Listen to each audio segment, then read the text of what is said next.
Hello guys, today I'm going to be doing a $500 gaming PC build. Well, actually it's a $520 build. Sorry, I went a little over budget. But anyways, let's get started. First off, we have the CPU, which is the Ryzen 5 1600AF. This $85 6-core 12-thread CPU is basically a Ryzen 2600, except it's a little bit lower clocked and titled as a 1600 instead.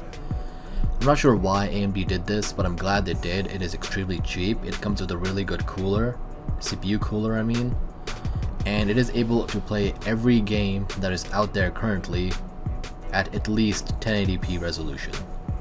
So yeah, this is a great CPU to start off the build with. Alright, moving on. So now we're moving on to the RAM, for which I have chosen the Corsair Vengeance LPX 16GB of RAM, clocked at 3200 MHz with a latency rating of 16. Now I do want to apologize because in my previous $350 video, the RAM I chose for that was basically the same quality as this one, but it was twice the price. Well, not twice the price, but it was more than $100. And that was before I found this stick of RAM, well, these two sticks of RAM. So yeah, for that build, if you want to swap it with this specific RAM for $77, go ahead. This RAM is basically the same in terms of quality, same frequency, though I think the latency is, no, I think that's the same too. But yeah, 16GB for $77, you can't get better than that. It's really cheap, the link is in the description. And this will allow you to play games at 1080p, 1440p, even 4K. 16GB of DDR4 RAM is more than enough for 4K as of current, depending on what GPU you have. But because this is a $500 build, we will not be doing 4K with this, or even 1440p. I think 1080p is the max we're going with this in this build. Alright guys, now moving on to the motherboard. This time I found a better motherboard for a similar price to the previous motherboard in the previous video. This time I chose the Gigabyte 450M DS3H. This one has more phase connectors, therefore will support overclocking a little bit better. It comes with two PCIe 16 expressways, so you can have two GPUs. Though one of them is a PCIe 2.0, the other is a PCIe 3.0. And being a B450 motherboard, it is PCIe 3.0. It does not support PCIe 4.0, so don't worry about that. It does support one NVMe slot, so you can't put in one NVMe drive. So you can use the same Western Digital blue that I chose last time, though I did find a slightly cheaper NVMe drive for this build, which I'll cover in a little bit. It has SATA 3s, so you can upgrade to SATA 3 SSDs. It has 4 RAM slots, so it gives you double the capacity to have more RAM. And yeah, I think that's pretty much it. Apart from that, it has 5 fan switches and it has RGB fusion support. Apart from that, it's basically your standard B450 motherboard.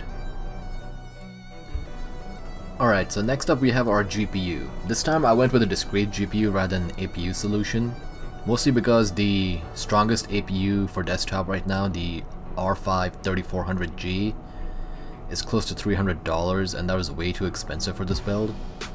So instead I looked around in eBay to find a graphics card as close to $100 that I could find, and I found this great deal, the PowerColor Red Devil Radeon RX 570 4GB graphics card.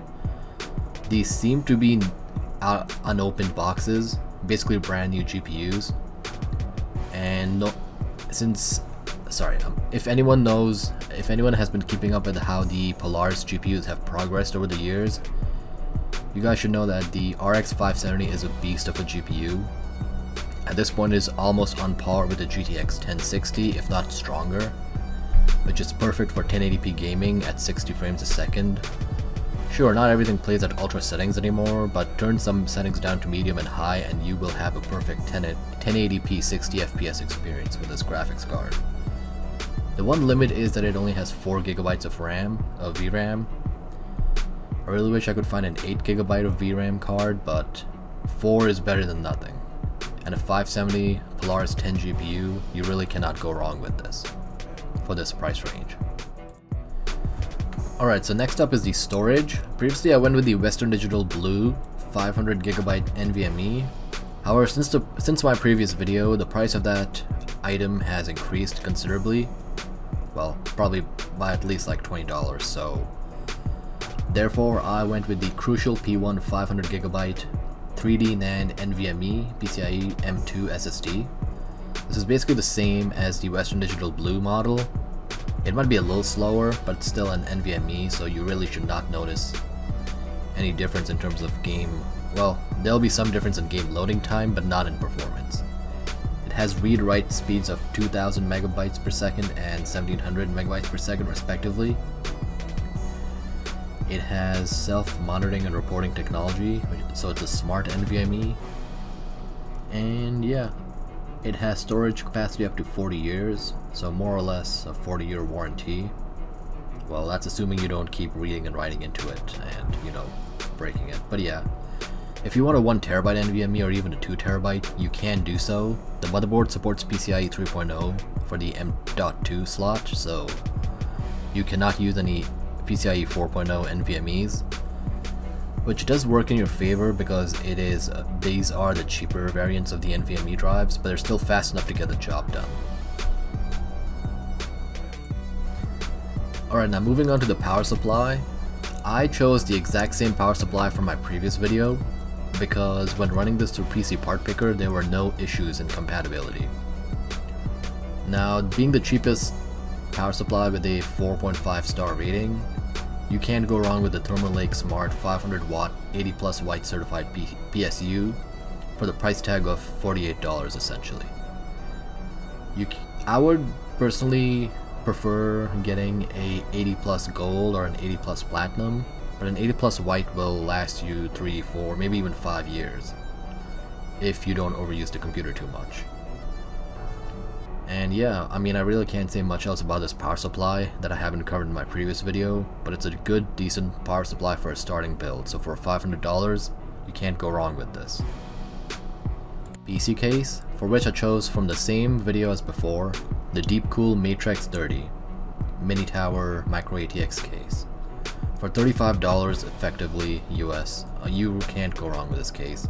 It has a USB 3.0, a USB 2.0, bottom loaded PSU, tempered glass side panel, and yeah, it has some space for cable management, and it has enough space to install a Hyper 212 Vivo CPU cooler if you choose to upgrade to that. You may need to buy some extra fans, but those are like $5, you can buy them on your own time. As far as the essentials go, I think this is plenty for this build.